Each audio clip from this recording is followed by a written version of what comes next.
this computer. Okay. Okay. That was interesting. Okay. All right. And then I'm going to close this. Okay. So me and you are live right now. It's live on Facebook. It's going on right now. So there was a technical difficulty, guys. And I'm going to share this on Tammy's group, copy link. So I'm doing this for you guys right now. Okay. Thank you. All right. And then let's go to your thing. So I stay here, right? It's live right now. Yeah. So you can go ahead and introduce yourself. Can you go to Guided Intelligence Center on your tablet and just check it out real quick right now? I don't know how to do that without losing you. Do I just go on your phone then? I will go on my PC, which is right here. Yeah. So perfect. Where you just sent the link? Is that what you mean? Yeah, just check it out on your phone, see what you see, and then we're good.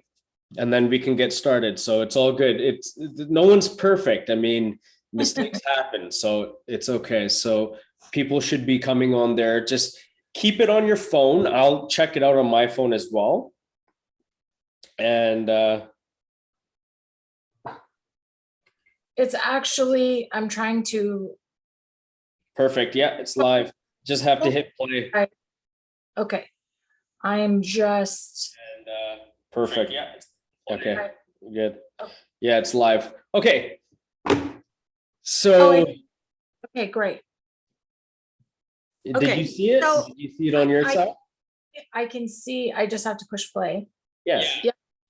Okay, so I have to. I have to mute one. No, just end it. Just close that. Okay. All right. Okay. Let's start fresh. Hello. Thank you for being patient with our technical difficulties. This was the first time trying to go live. So here we are. And my name is Tammy Elliott, and I am living in Oregon in the United States. And I created a group last year around the holidays because someone that I love and care about was struggling with some panic attack and depression type of things. And I had never been around anxiety or panic attack to my knowledge. And I wanted to learn more, and I wanted to learn how to help. And I thought, if we're dealing with this, other people have to be dealing with this. And where do you reach out? How do you help? And that was why I started it. And so I've just been posting things here and there that have offered help. I get messages very often. We've had consistent growth in the group for people that are reaching out saying, I've been looking for this, I'm struggling, or a family member or somebody that I love and care about has a problem. I don't know how to help them. And I'm just open to finding new ways to do that. So that's how it kind of all started. And then Malcolm joined the group and had posted a few things. And then he and I got introduced and acquainted. And I have learned that he's overcome many struggles and obstacles in his own life and has also benefited from helping others and teaching and showing and growing. So now Malcolm's here. And here we are on this live event so that we can hopefully shed some information that people can glean some great pearls of wisdom. Perfect. And that's Thank you.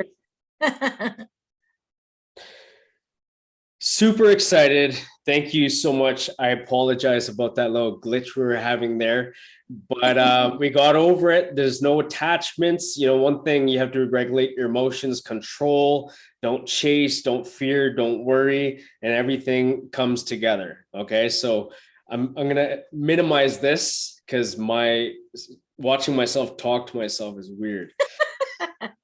Okay, so my name is Malcolm Nair, and I'm the founder of Guided Intelligence. It came to me. So Guided Intelligence came to me years later after my car accident. I died in 2010. I hit a house going 100 kilometers an hour. I ejected out of the vehicle head first. I broke my leg over the steering wheel, and they found my body on the passenger side. I had a near death experience. You can watch on my podcast. I did a couple episodes there, but my wake up call didn't happen just because of the car accident. People think you die and you come back and you're a changed man or a changed woman. It doesn't happen that way. I've gone through a lot of struggles and turmoils and pain and suffering. So it just worked out best, joining a group that, is a part of anxiety, or loving somebody who understands depression and addiction. So I landed across this group, and it works out because I've suffered with anxiety. I've suffered with depression. I wanted to commit suicide. I've been addicted to drugs. I was homeless. So what we're trying to do is we understand and we have empathy for people who are struggling. And we see there are millions and millions of people online on these groups on so many different platforms struggling. And I want to address that today. I want to address, how do we overcome depression? How do we overcome stress? How do we overcome anxiety? And how do we emotionally regulate, when we're living with certain people, relationships? How do we overcome separation, divorce, cheating, affairs? How do we overcome homelessness, addiction, so many different areas. And, the first thing I would like to say is, let's drop our egos. You have to drop your ego. You have to drop your pride. You have to be able to surrender. And the reason is not for me or us. This is actually for you and God, source, to better, so then I can better guide and serve you, so then I can be a better guide. So you have to be able to let go and surrender. And I know we didn't address surrender and how to surrender. So we're starting from scratch. We're going to do a series every day, maybe, or every second day. We're going to come on here, and I'm going to express to you guys from day 1, day 2, day 3, day 4, day 5, and so forth, how I've been able to overcome it, how I've been able to help people overcome it, and how you guys can now overcome it. Okay. So let's start from scratch. Tammy, so where do you want to start? How do we want to segue into this whole concept? What do you feel? Where should we start? I know where to start, but what do you want to do? How do you want to start? How do you want to question this? How do you want to ask me? Well, I would like to first preface it by saying where I'm at in my life today is not where I was. And I have had a lot of struggle and a lot of time to figure out how to overcome things myself. I battled depression myself, and I am the mother of 6 children, and my husband has 2 children. So together we have 8 children who are grown now. For the most part, we have 1 in middle school left, but he and I got married. We were childhood friends, and maybe sweethearts, you could say, but we were very young. So we were before dating age when we knew each other and when our families were around each other. But we got married in 2020 on Leap Day. And it was actually on his parents' 56th wedding anniversary. He had been married before. I had been married before. He had children. I had children. Now we're together. And before that, there was a time that I was by choice a single mom. There were some things. I left an abusive relationship. My oldest son's arm was broken right in front of the siblings and me. And that's a tough place. And when you have to make a choice between your spouse and your child for the safety of everyone involved, there's a lot that goes with that. And he is an alcoholic, and it was not a situation where I was real clear about the domestic violence that we were experiencing, because he did not hit me. So I wasn't sure, but I also, in retrospect, look back and know that I chose someone that was very much like the person that I grew up around, who was my stepfather. So you learn as you go, but baby steps. When I was in that situation, before I decided to leave, before my son's arm got broken, I had battled depression, and I was on medication because I didn't know what else to do. And I was on the medication for 15 months the first time. And when I look back, I think that it did help me in the way that it numbed me out, I guess, until I was ready to make the choices and the decisions that I needed to change things, because I wasn't sure how to do that. So I didn't mean to take over, but Take over. just baby steps, I guess. And at that time in my life, I was very sad and very alone in a relationship that ended up being about 15 years. And I thought I was doing the right thing, just, taking care of my family, taking care of my kids, doing what I needed to do. But I needed to also take care of myself, because let's say you have a pitcher, and you have this full pitcher, and you have this full pitcher of water, and you're pouring into the kids' cups and the husband cup and the house cup and all the obligations and everything that you have to do, all the tasks that you have to do, being everything for everyone. If you don't refill your pitcher, you have nothing left to pour into those cups. And it wasn't until I really took a look at what was happening and realized that I wasn't being true to myself, because there were things that were fundamentally wrong with that relationship. And so instead of just staying when my son's arm got broken, we really actually had to escape pretty much, because we did not move in a traditional way. My church helped me, and we went to a safe house, and then we moved. So there was a period of time after that we were living in my minivan that I had at the time.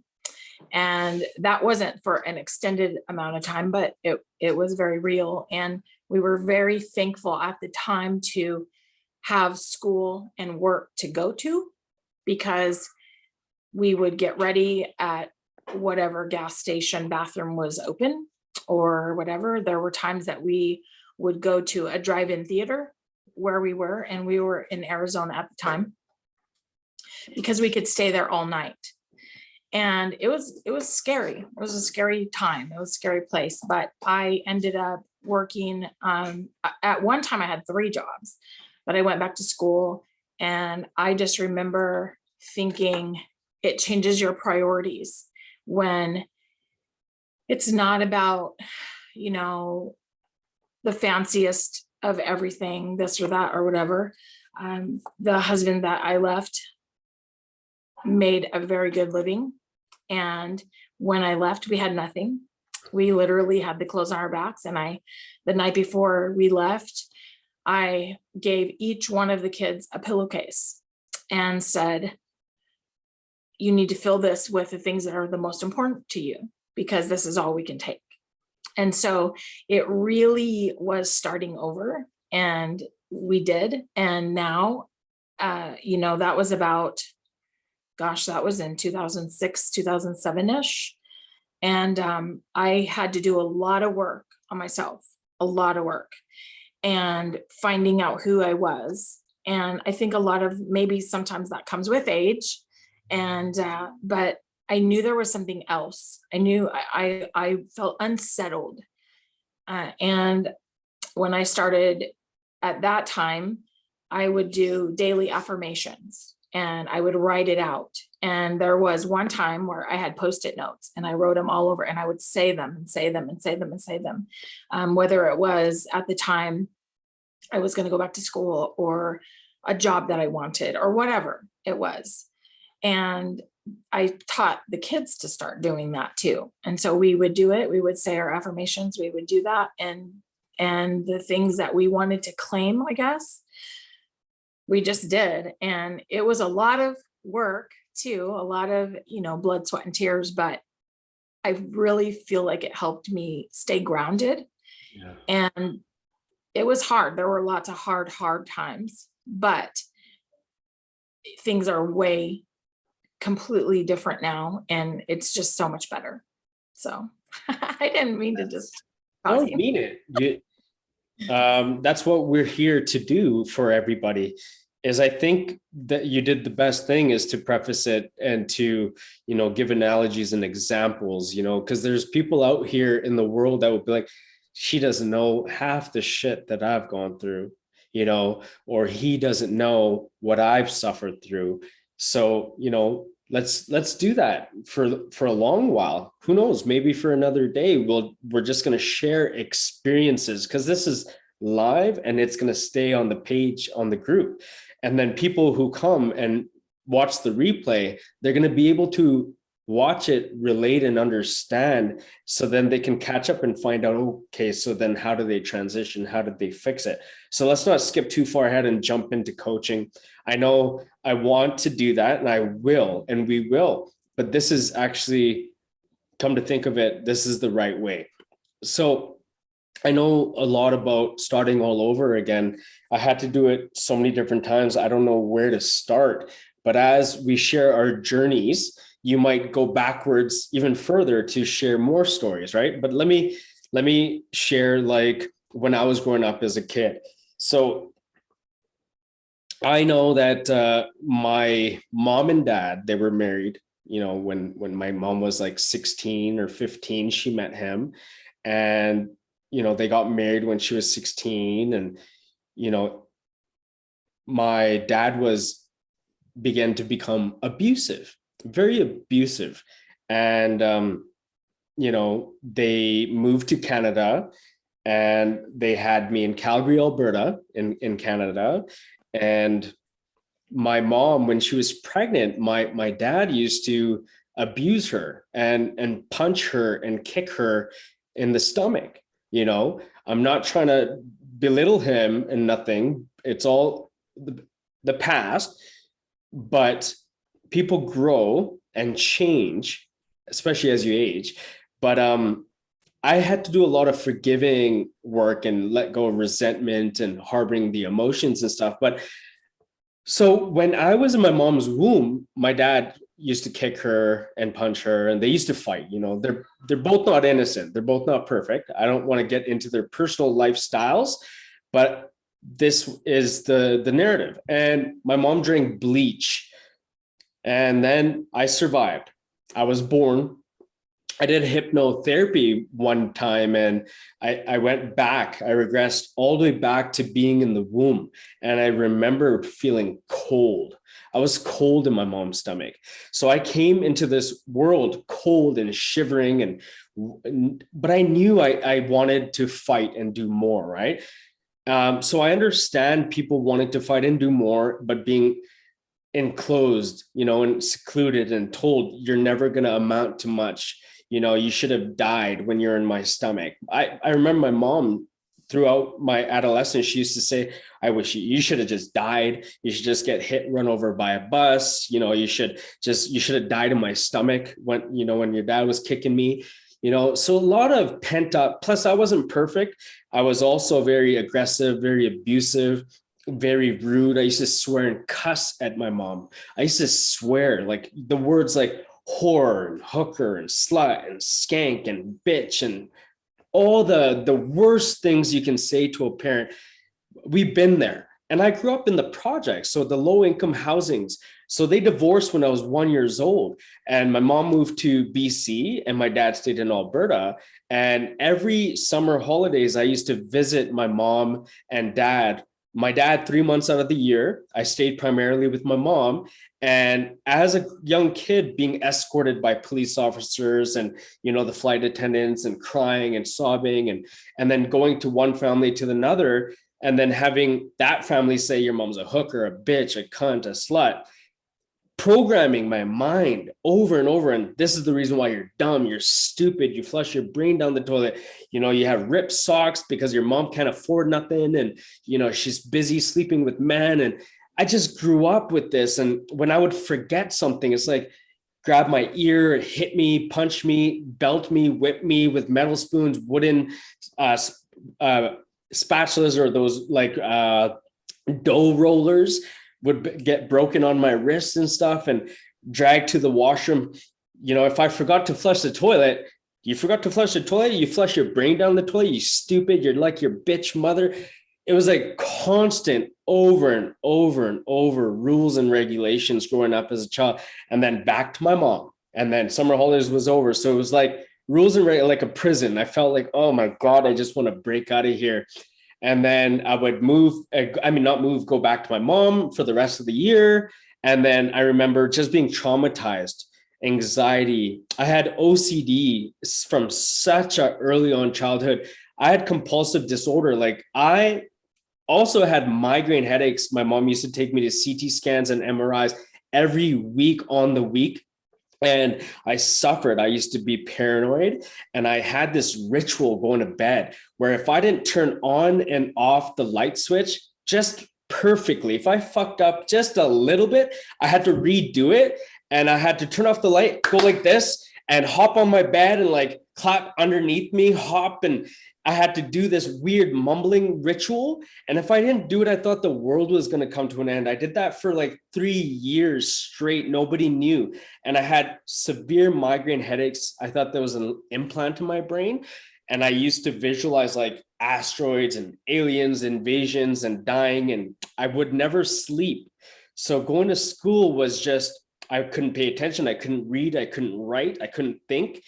My teachers called me abusive and stupid, just like my parents. And, everything was thrown in my face. So like teachers knew my life story. And then I'd go back to Alberta, and then I'd go back to state for 3 months out of the year, and they would diagnose me. They'd be like, they'd take me to school, enroll me, and be like, he suffers from this, he's this, his mom's at this, his mom's at that.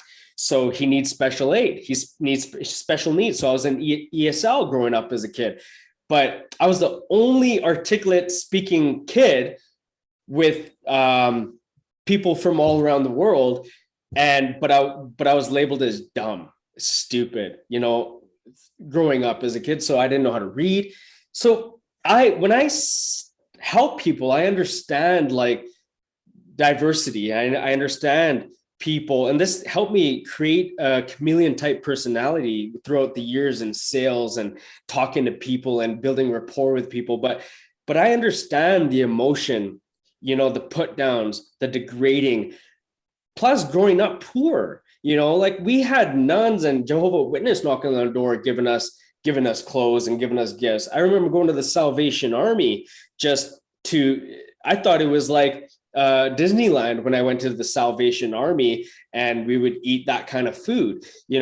I would go into a rec center, and then all the families from the low income housing would be in the gym, and there'd be like a Santa Claus and a stage, and everyone getting these gifts, some hand-me-downs and stuff. So I understand when there's people around the world that come to me and say, but how, I'm broke, I have no money, and they had that defeatist mindset, that mentality. I understand what it's like, and that's like, I just stopped at like elementary, I went through this my whole life, right? So I would love for you to ask me questions and stuff. And I want to ask you too, like, what do you remember growing up as a kid, to relate with a lot of people in the world? Like, were you, the paradigms, let's talk about the paradigms of society, the mindsets of our generations passed down to us. Our grandparents didn't know better. Our great grandparents didn't know better. That passed down to the grandparents, to the parents, and then the parents raised us. And, like, They discipline you, they don't teach you, they discipline you, they whip you, or they yell at you without love, affection, empathy, and understanding and knowledge and wisdom. So it was like, you're dumb. Psh. Well, why am I dumb? I don't know why I'm dumb. Like, teach me. We're seeking for emotion, seeking for love.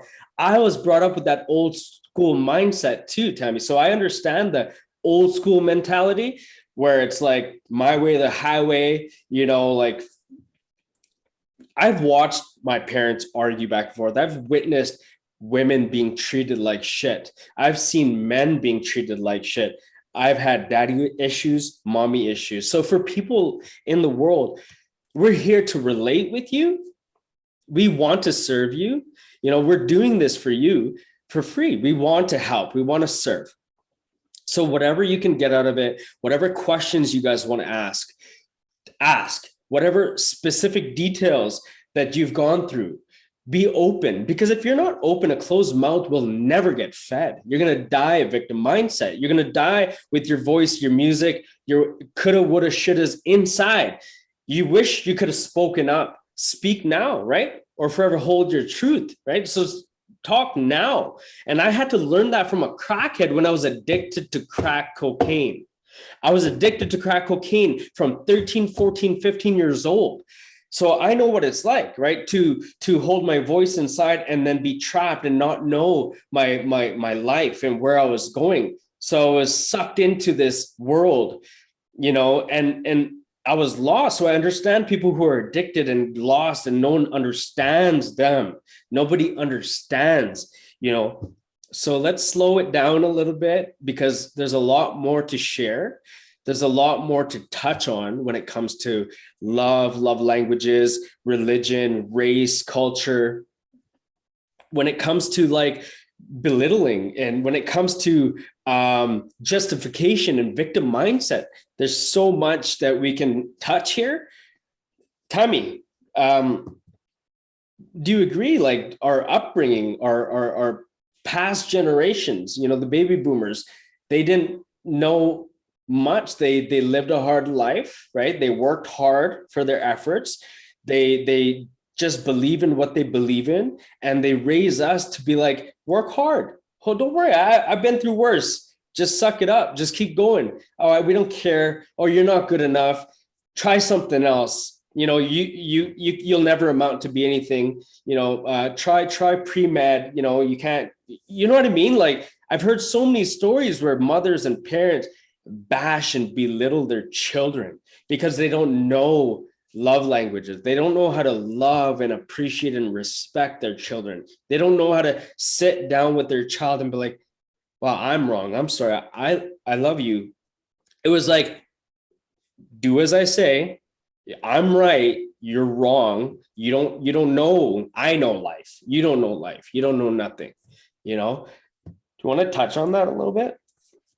Yeah, actually, so I didn't know my dad, and I had a stepfather, like I said before, that was very abusive and alcoholic, and he used to, and this didn't happen every day, but he used to get drunk and beat my mom in the street.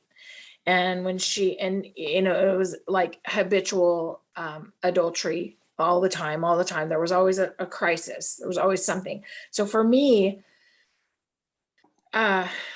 school was my escape. And I remember looking back, and I was really sad on Fridays. And it was because I knew I was going to have to be home for 2 days. And one time in the middle of the night, my mom and my stepdad were fighting. And I hid my little sister, who was 6 years younger than me. And I believe I was about 10, between like 10 and 12. And I hid her in the closet and covered her up with a bunch of clothes and walked several miles to my grandmother's house. My grandmother it was my mom's mom, lived in a really bad part of town. And it was a scary area. But I remember just wanting to go there to get away from what was happening. But I didn't want to take my sister because I didn't know if something happened, then I would be responsible for her. And I hid her in that closet, and I just wanted to go there. And then my mother had a falling out with her family. and we weren't allowed to go there anymore. So I didn't have her, and I didn't have my dad. I didn't know who my dad was. I was told that my dad was two different men, and there was a third in there somewhere, two different men. I was named after one of them who wasn't my dad. And then in 2019, my mother, her side of the family, never knew much about their genealogy because my grandfather didn't talk about it. Well, what I found out in 2010 was through ancestry.com, he had left a woman back east, like Ohio or Iowa area, and just got married to my grandmother. Like, didn't divorce her, just changed his mind. And there had been a child that he had with them. We always heard about, there was probably another person. But anyway, so he got married to my grandmother. They had 9 children. My mother was the 5th of the 9. Okay. And so I found out a little bit of information, but in 2019, my mom's sister said, hey, why don't we actually send in our DNA? Maybe we can find more information about that side of the family from there. And I said, well, since I had that success with some information just because of names and places, I'm going to go ahead and use ancestry.com. So I bought my kit and sent my kit in, waited for the results. We had always been told that we had Native American ancestry from my mom's father. And so I thought, wow, let's find out. Sure. And my aunt, she used 23andMe. And at first I wanted her to use the same company, but then I thought, hey, maybe that would be good, because that way we can see what you find and we can see what I find, same place. Well, when I opened up my results, not only did it not give us information that we wanted about that side of the family and my grandfather, but I literally fell off of the couch because it showed my paternity. And I didn't expect that. And that's not what I was trying to do, because I had been told who my mom told me who that was. Now, my mother and I have been estranged for many years, and it's my choice because of all the lies, just lies and lie after lie, and just everything. No accountability, no living up to anything, just continuing to perpetuate her stories.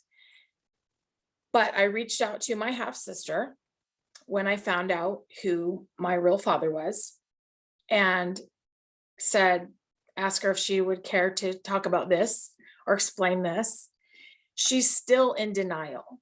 And she has gone further to tell our family, her side of the family, my maternal side, that I must have persuaded ancestry.com to tell me the information that I got, and that I must have done something, like DNA results solve murders and rapes but not my paternity, because not her, and who cares who or what happened back then? But like, come on, can we come clean now?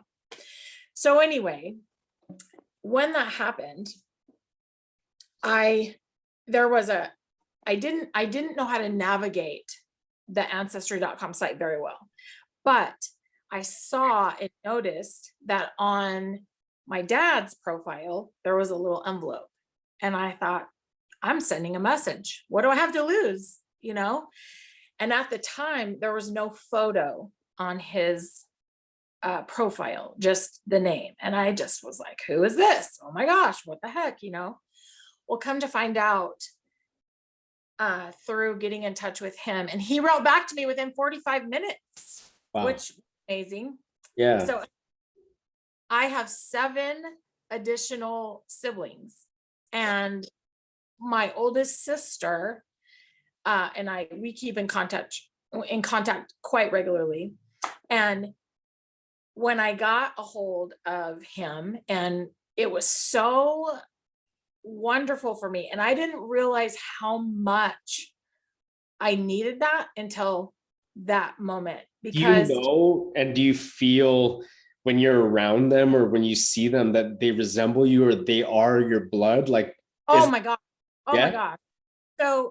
So he contacted me within 45 minutes. yeah. And I said, can I see a photo of you? I mean, just, and he said, oh yeah, absolutely. And then sent me pictures of his mom. Well, I want to tell you a couple of things.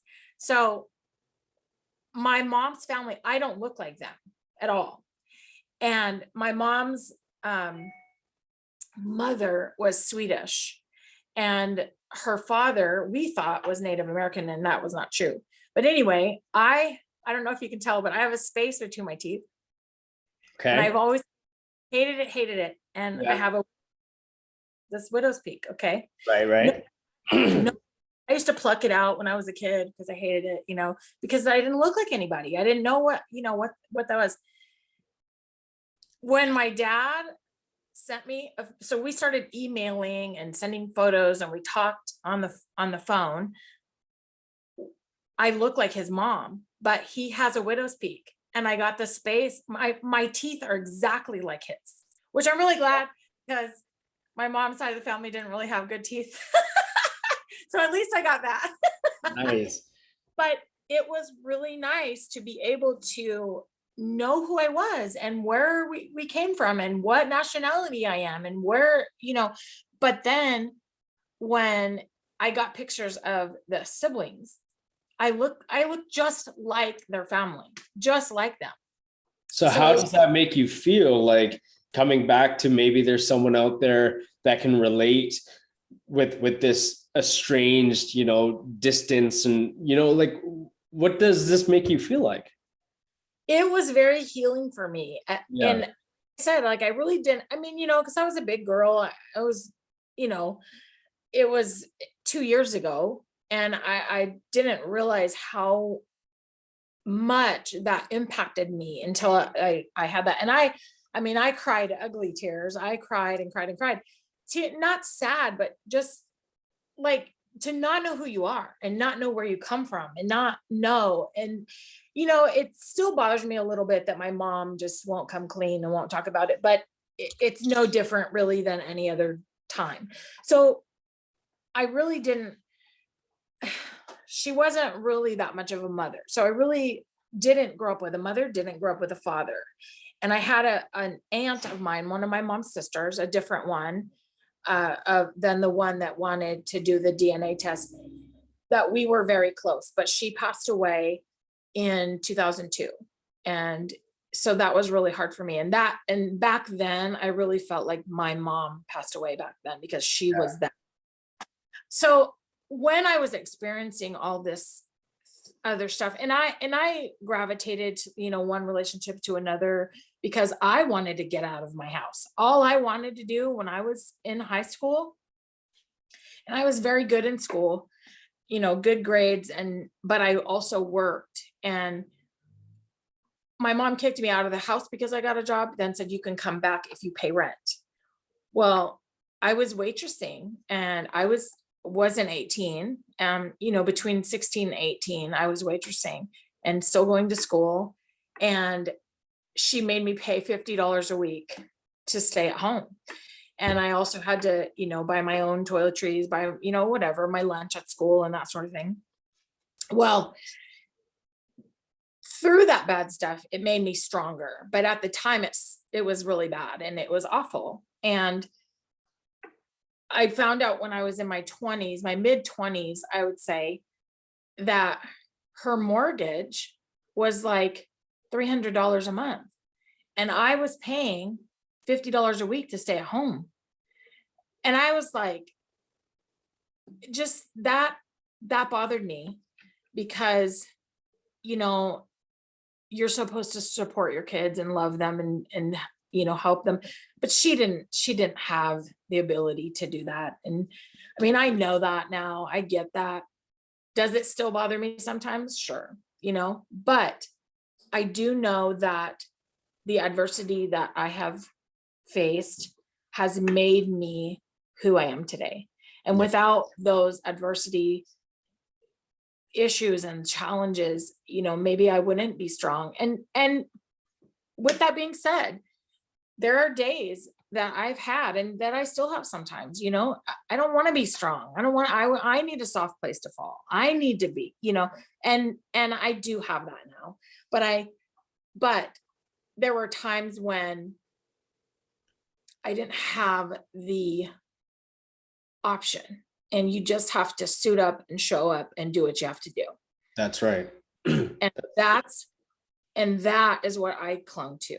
And, I mean, Malcolm, what would you say to somebody that says, I don't have a support system, I don't have a family to help me? I didn't have that either, but I had to figure it out. Right. So all of that is going to be addressed, and especially emotional detachment and, emotional regulation. But every now and then in my life, I had somebody to fall back on, growing up as a kid, when you're 14, 15 years old, you're all of a sudden, angry and frustrated at the world, mad at your family, living with resentment, having a victim mindset, but you're like, I'm just going to be homeless. So I was homeless, literally sleeping on the streets, on the road. My dad disowned me because I had a kid at 17 years old. So wait, let's start actually from 15 to 17. I was not talking to my father. And at 15, I was homeless because I ran away from my dad's house when I became 12 years old. So when I was going back and forth from Alberta to BC, okay, and I'm addressing people who don't have that support, okay. So when I was in grade 5, and yes, how far, just for people that are not familiar, how far away was Alberta from BC? So how much displacement did you have back and forth? It's not that far. It's about a 12-hour drive. It's a 2-hour flight. Okay. So it's just over the Rocky Mountains. That's substantial though. Yeah. So I used to take Greyhound bus too sometimes, and Greyhound bus takes 15 hours to travel. And then, but what I want to address is when I was in grade 5, so the end of the year, and then it was summer holidays. My mom, she took me to the airport, and then I go to Alberta, and I stay there for the holidays, for summer holidays. And my parents, my stepmom and my dad, they took me to a counselor. They took me to a counselor and a therapist and filled my brain, because my whole life they filled my brain, right? And they programmed me and influenced me and gave me so much love and said, you'd be better off here. I'm like your mom, and stay with your dad. You'll be financially well off and everything will be better. And, your mom's a bitch anyway. She's a hooker. She's a whore. She knows well, but, you're going to be better off with us. And so they set me up with psychologists. They took me to the child welfare building. And they made me sit there in an interview. They didn't make me. They influenced me, alienated me, taught me indirectly. And I sat there and I got questioned with all the things that I would have said yes to. What does your mom do? Yeah. Does your mom buy you this? No, I have rips in my socks, right? So I was like feeding into the bullshit. I didn't know to be like, oh shit, this is all a game. And they got approval to get a court order to keep me. And meanwhile, my mom didn't know. And they enrolled me in school. So grade 6. And my mom finds out, she drives down, and, she starts her ruckus and stuff with one of her ex-husbands, my younger sister's dad. And then I go through school and stuff, but I'm getting depressed. I'm getting depressed with the way I've been living. Now it's becoming like a full-fledged reality. Like it's no longer just 3 months out of the year. It's like freaking every day. Like this is my life forever. I have to accept my stepmom as my mom, my dad is my dad. And my real dad that I thought that I recognized as my dad was my dad, my mom's boyfriend that I called uncle. He was in my life the majority of the time. He taught me how to play soccer, taught me everything.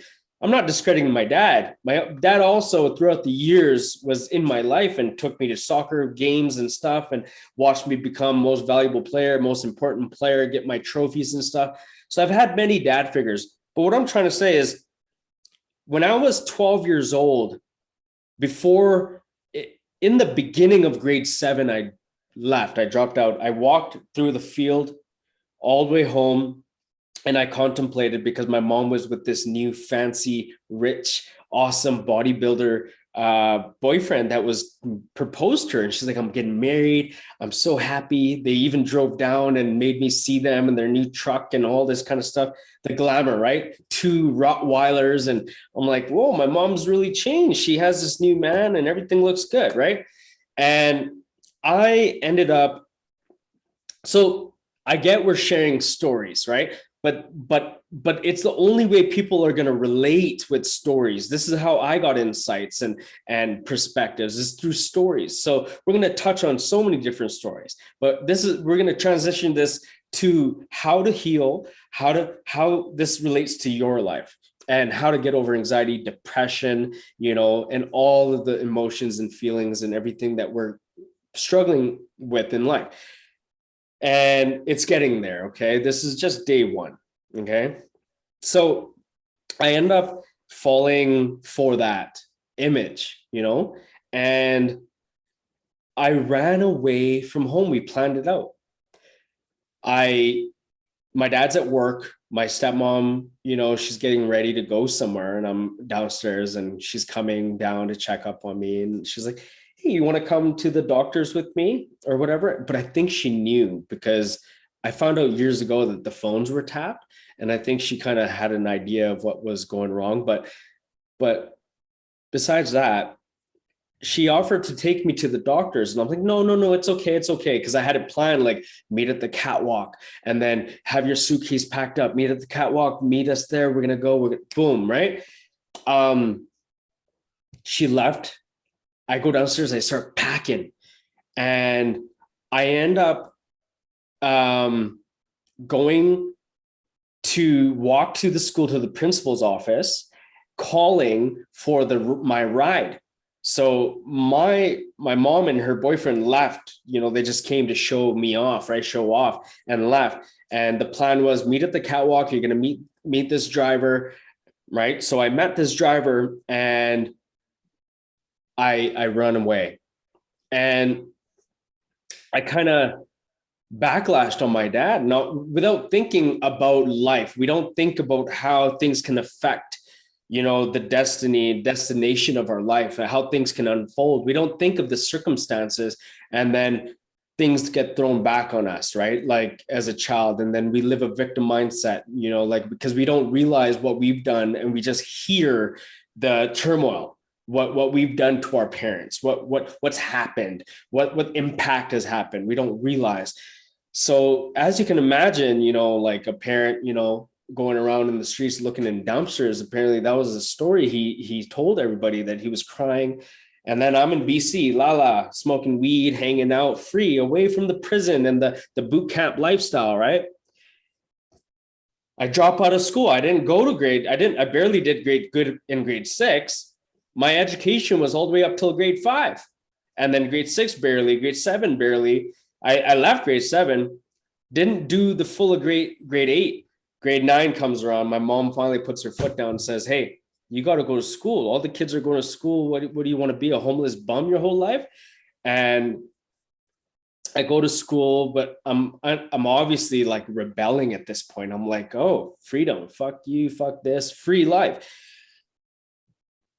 I end up meeting my next door neighbors, and they are affiliated in gangs, and they're affiliated in trafficking and drugs. And I get caught up in the lifestyle of doing drugs and getting addicted at this point. Okay. And there became a point in time where I was too far in and I had to leave that lifestyle. So at that point, I'm done with my dad, right? And then I leave my mom, and I'm done with my mom.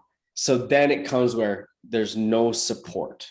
So it's just me on my own. And I take a Greyhound bus to BC, to Alberta. And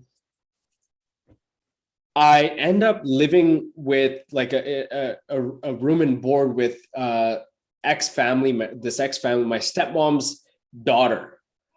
My stepmom's daughter was in her 30s while I was 14, 15, right? So she's mature and all that. And my older sister lived with her, was bunking there as well, and some other ladies. And they took me in, tried to get me a job, help me out. And I had to earn my keep. So I'm working at 14, 15 years old, trying to make money, quit cold turkey, quit the drugs. I was still smoking at that time. And it dawns on me that my dad despises me, disowned me. And my mom is like done with me. So both parents are like done with me. And I'm just kind of keeping up, trying to stay connected with my older sister, my stepmom that I left because I hated her. Her daughter, I'm staying with her daughter. And I eventually mess up over there because I'm starting to see this woman, a childhood sweetheart. And this woman ends up becoming my baby's mama. And they find out that she's sneaking in through the windows and hanging out with me. And my stepsister kicks me out and calls her mom and my dad, and they both come to the house and do like an intervention, and they kick me out from there. They say, so I'm getting kicked out from everywhere. And I end up just getting a bag, and the girl I was seeing at that time, her dad took her away and kept her from me, right? So I'm homeless at that point.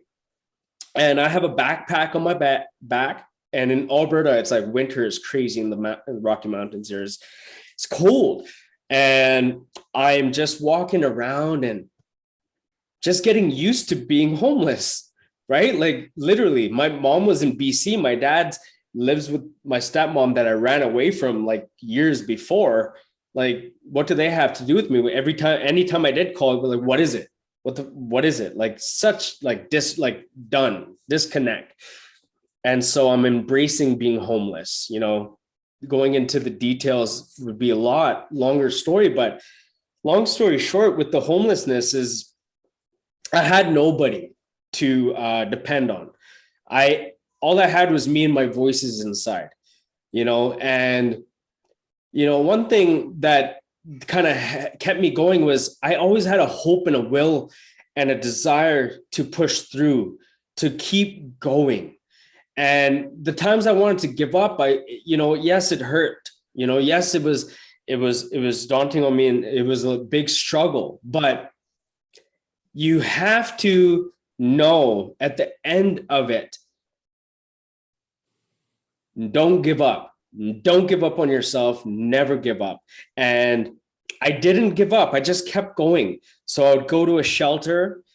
They would show me the kitchen and where you shower and and I'm like, oh, I can't do this. Oh, you have to do a job search. I'm like, okay. I signed the paperwork, whatever. And I walk out of there. I would lie and I wouldn't come back there. And I would sleep at a donut shop, and I would sleep in a bank. When customers would swipe their card and leave, I would go grab it, pretend I had a bank card, which I did, but there was nothing in it. And I would go just lay down and sleep there. And those are the hard times that people can resonate with, because Some clients tell me that I relate with the emotion, the brain fog, the anxiety, the feeling lost, no one to hear me, lift me up, but they weren't homeless, right? But they understand anxiety is universal, right? Depression is universal, right? So your question to me is, what do you do when you don't have support?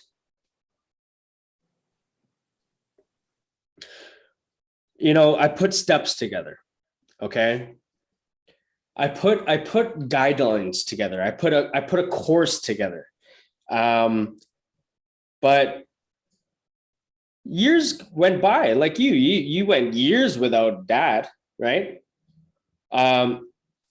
Look, I don't want people to have to struggle over and over and over just to find their aha moments and their wake up calls and their enlightening moments. You don't have to die. You don't have to go to thousands and thousands of dollars of courses and programs and retreats to change, is my philosophy. You don't have to do that.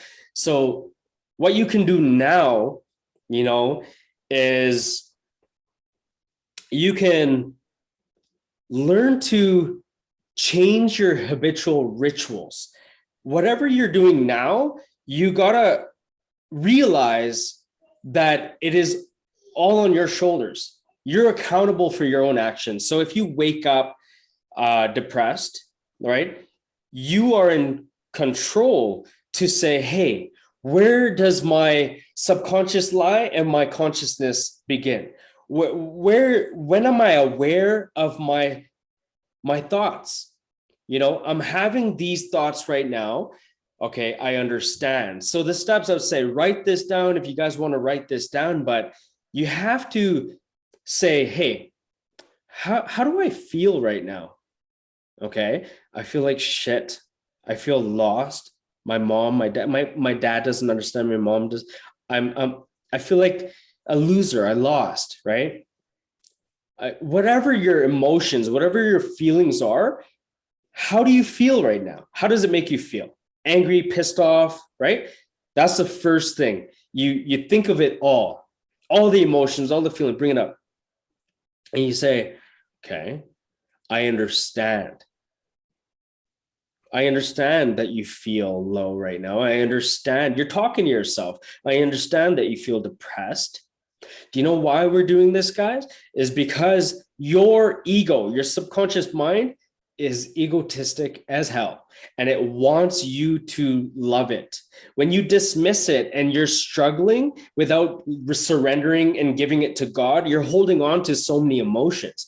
So what you can do while you have all of these emotions is address it, focus on it, give yourself some dignity, some self-love, listen to yourself, right? Say, I feel like this. I understand how I feel, right? This makes me feel XYZ. Okay, I understand. I appreciate you. And I respect. What do I respect? I respect that I'm acknowledging this right now. I respect the fact that you're listening to me. So when I'm talking first person, second person, we have our consciousness, right? Our consciousness. We have our subconscious mind, right? So our subconscious mind are all our programs and our paradigms and our past and our generations before us that taught us, right? Whether it's school, society, government, doctors, dentists, police officer, whoever we encounter, our grandparents teaching our parents and our parents teaching us. Those are our programs and our paradigms and our past, right? Then our consciousness is like, right now, what can we articulate? What can we understand, right? What can we do with our mind, with our awareness that we think? Then our super consciousness, our awareness, right? Our awareness is that source that we can get these whispers, and we're getting insights, and we're like showering, and we get these like dreams, and we get these theta brainwaves and delta brainwaves, and we get in these dream states, and then we wake up and we're like, oh my God, that dream was amazing. Oh, how do I do that? How do I invent that? And then you're tapping into this super consciousness. That's your awareness, right? You're aware of the divine, right? Then our consciousness is just we're cellular beings. We have our cells, our nervous system, and we're conscious, right? Our cells are conscious, right? Our thinking, we're aware of our thinking, our subconscious. So you have to understand the different levels. Now, if you start to understand that you are the awareness and you are not your thoughts, you are not your emotions, but you understand, you appreciate, and you respect that we're in this reptilian brain, this physical meat body, this body, right? So this is our temple. We have to treat it like a temple. Our spirit is housed in our temple. So we have to say, okay, I understand, I appreciate it. It makes me sad. It hurts. It hurts. It makes me want to cry. Well, I love you. I love you still. Talk to yourself like that. I love you, but does this serve me right now? No, it doesn't serve me because it's really putting me down. And okay, well, I let it go.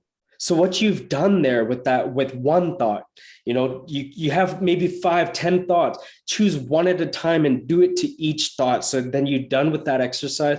Now go to the next thought, be like, okay, well, this is causing me anxiety. I have to get my schoolwork done. I'm trying to go into college and my parents are overwhelming me. Well, then you take your thought, there's an exercise, there's a meditation I'm going to do in the next day or two when we have more people joining, or forget if more people join, this is going to be on replay, but I have a meditation, a guided meditation for this exercise that I will do for you guys. We will. So please tell me, put it in our agenda to remind me, hey, let's do this exercise, and we'll do it for people. But let's continue sharing stories and let's continue doing that. But for today, learn to love yourself. Learn to love the flaws. Learn to love that we have ego. Okay. We got to understand we're fraudulent beings because we're in this world that's programmed us. So we're fraudulent. We're living and walking, talking fraudulence. We're fraudulent. We're not authentic. How do we find our authentic selves? By facing the truth of the fraudulence. Yes, I walked into this house. I made that mistake. Yes, I've done that. I disrespected my mom, my dad. I was abusive. I was negative. I was toxic. Don't justify and paint the picture of a victim mindset. Take the ownership and accountability for once. Try your level best. That's going to heal you. Focus on what you are doing, what you've done wrong, and take it as face value and be like, I did that. I walked this path. No matter what circumstances life dealt with me, whatever cards I was dealt, I'm a conscious being. Hold on one second. Guys, be quiet. Please. Thank you. And, so that's what people can do. Okay. When we don't have any support, anyone teaching, guiding, nothing, is you can take the control back from life, from your parents, take the control and start dictating your own life, start living your life. Okay. Control your emotions, understand your emotions. When I was contemplating suicide, I sat in that silence, and I actually started to question my life, my being, the essence of what I think I am or what I'm not. And I chose to live the right way and die the right way than to give up for death, because we're all going to die, right? But do you want to die with your music still inside? Do you want to die with your coulda, woulda, shouldas? Do you want to die giving up and being a failure? Or do you want to die knowing that you can change the direction of your life? And we're going to cover all the hows. We're going to cover all of the hows, you know, but I like challenges. Just so you know, FYI, Tammy, I love hows, what, where, when, why. I love it when contradictions. I love challenges. That's when we work best, is when you challenge me and you say, well, how do you do this? And, you know, I've been doing it this way for so long. And how do I overcome this? You know, put it as a first person so we could address other people, right? I like that stuff. So feel free to ask more questions, even in this, if there's discrepancies, if it got lost in translation, bring me back and be like, I'm a little bit confused. Can you cover this again? Can you talk about it more clearly? Because that's what my clients do. We want to heal. We want to fix it. We want to get to the root cause, the core cause of things, why it happens, why it starts. And we kind of covered a little bit of it. We got to learn how to forgive ourselves, so then we can forgive the upbringing we had. Then we can forgive for, what's the saying, Tammy?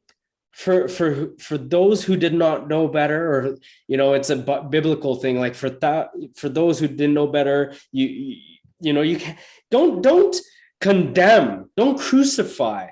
In order to redeem yourself, you cannot condemn. In order for anybody to redeem themselves, we have to learn to forgive ourselves and forgive other people.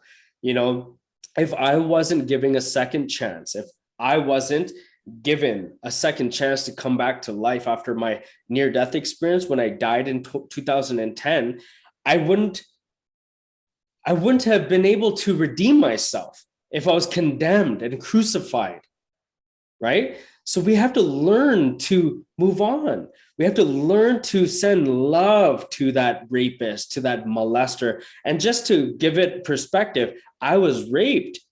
Okay. I'm not just saying that so people be like, how does he know? He doesn't know. Well, yeah, I'm sorry I touched on it, but I'm also going to take accountability that it happened to me. And I had to send that forgiveness. I had to understand how to do it. And let's go into an exercise so you guys understand.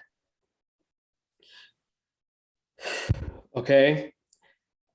On another day, I'm going to do a different one, but what I want everybody to do, okay? So they're going to be watching this on replay. Okay, Tammy, I want you to address some stuff, talk. I'll be right back. I'm going to go quick I do a quickie in the washroom. I'll be right back. You take over, and then I'm going to come back and do an exercise. Okay. Okay. So I thought it was really interesting how Malcolm used the verbiage, cards you were dealt. As a parent, as a mom, you know, you have your children, they're all different. Even though, you know, collectively you might do some things as a group, whatever, they're still individuals. And I have always said to the kids, you know, the cards that you were dealt, you know, we don't get to choose, it's chosen for us. And whatever we have, you know, just as if we were born with maybe a club foot, or, you know, I don't know, something, whatever's not how it should be, or how we would have wanted it, or how we wish it would be.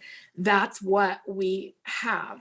And we've got to be able to make decisions and live our life with what we've got. So when he said, you know, with the cards that you've been dealt, whatever we're struggling with, whatever, you know, mental deficiencies or emotional deficiencies or physical, you know, circumstances, whatever's going on, those are the cards that you've been dealt at the moment. What are you going to do? Are you going to lay down and die and be done, and that's how your story ends? Or are you going to figure out how to find some inner strength, pull yourself up by your bootstraps, and figure it out? You know, the equation may not be the exact same for every single person, but you got to figure out what your answer is. Now, I have this, I don't know if you can see it because it's upside down. It's a broken heart, and it has a semicolon, and then I love him. And my family on my mom's side, there were, my great grandfather committed suicide. There's been suicide in the generations. I personally believe that there are generational curses that are affixed to families. I felt like dying.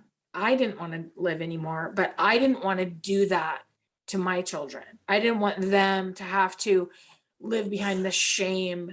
Oh, your mom did that. Oh, your mom, took the easy way out, or, oh, she's a coward or whatever. I was like, this is not how my story is going to end.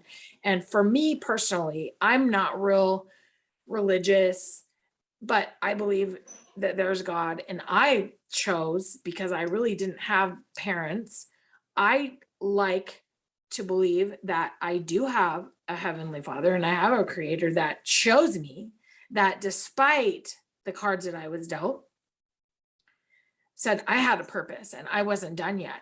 So when I got low, I was like, I got this broken heart. I've been brokenhearted for lots of things, not just relationships with significant others, but you can be brokenhearted for a lot of reasons. And I had that semicolon in that there to remind me, if I dip back down into depression or something, you know what? This is a moment. This is a day. This is not how my story ends. This is not my whole life. This is a brief instance of what's happening. Blink of an eye, and it's going to be gone. And not that things don't hurt and things aren't terrible sometimes, but for me personally, that's not how I was going to end. That is not what it was going to be. And I was telling Malcolm another time that we spoke, I was the type of person that was like, I wish I could go to the library. I like self-help books. And if I could go to the library and have something just say, Tammy, read me. This is, here's your map and just follow this map. It's not there. We don't have those. We have to figure it out ourselves. We have to work that out. We have to take steps, even if that means you just do better than you did an hour ago. You just do better than you did yesterday. If you're not getting up and taking a shower and getting ready and doing that to honor yourself, do better than you did yesterday.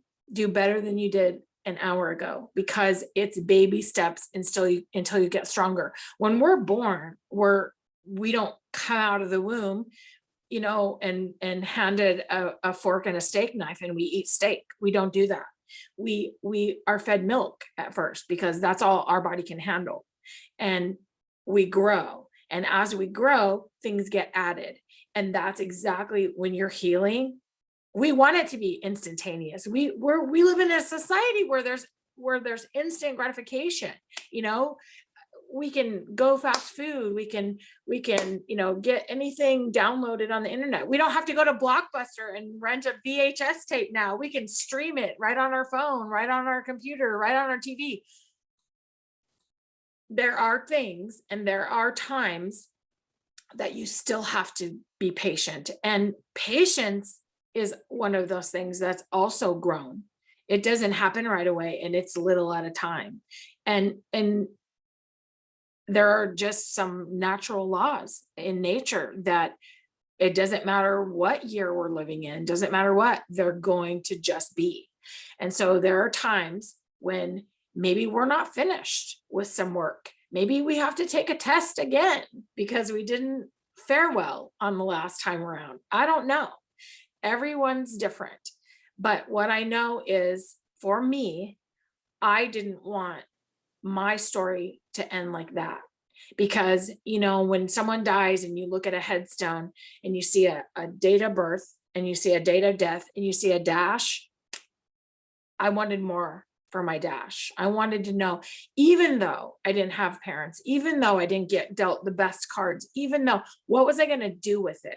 What impact was I going to make on other people? What other circumstances are you going to have arise and challenges that are going to come? And is that going to get the best of you? Or are you going to figure out what it is to solve that puzzle, solve that next puzzle, do it? And if you don't know how, seek out the tools, find out what you need to do and to try to get better. And I feel like I've not battled addiction per se, substances, that sort of thing. I have immersed myself in work. I have also immersed myself in feeling like I need to be busy all the time, productive all the time, and it makes me feel good when I'm productive. It makes it, you see the achievement, you see that physical sense of accomplishment. It's also okay to know in your humanness that you need to rest. And sometimes that's part of your healing too. Sometimes you have to quiet your mind. Sometimes you have to quiet your body in order to let things happen. And I started listening to sleep messages, sleep subliminal messages. And I started telling my subconscious mind, this is what we need to work on. And you work on this while I go to sleep, because we need answers for this or that, whichever thing it was. And at the time, it started out because I was in a sales position, and in that sales position, it was completely commission. And if I didn't make money, we didn't have money. And so I started doing that and doing those different exercises. And I am telling you, the universe does not have us here to be beaten down, to be sad, to be depressed, to be just stuck. We are here for a greater purpose. And if you want that, you've got to put that out there, because if you're negative, that's what you're going to get back. Beautifully said. And just to elaborate and put it in some steps for people, because what you touched on, we need to be, let me put it into some steps for people. You asked me how. So we don't want to recycle the karmas of our past, right? We don't want to relive these karmas, right? We are our own karma. And the way to redo some of these things so we can rewrite our destiny is, okay, so obviously you need to grow, you need to do personal growth, okay? We need to read, we need to watch stories, podcasts, documentaries, ask lots and lots of questions, right, Tammy? Ask lots and lots of questions. Don't fall into the culturescape. Don't believe everything you hear. Okay, so when I'm talking about karmas and these cycles and patterns that keep happening in your life, that, I also felt like Tammy, when she was saying, she didn't want this to be generational. It was generational for me, man. It hit me. The abuse, the swearing, the belittling, the hurting on women, on friendships, on relationships. I didn't know better, right? So, and I was justifying and living like a victim. So when it came time, like today, for everybody to take accountability, was if we didn't like the way something panned out.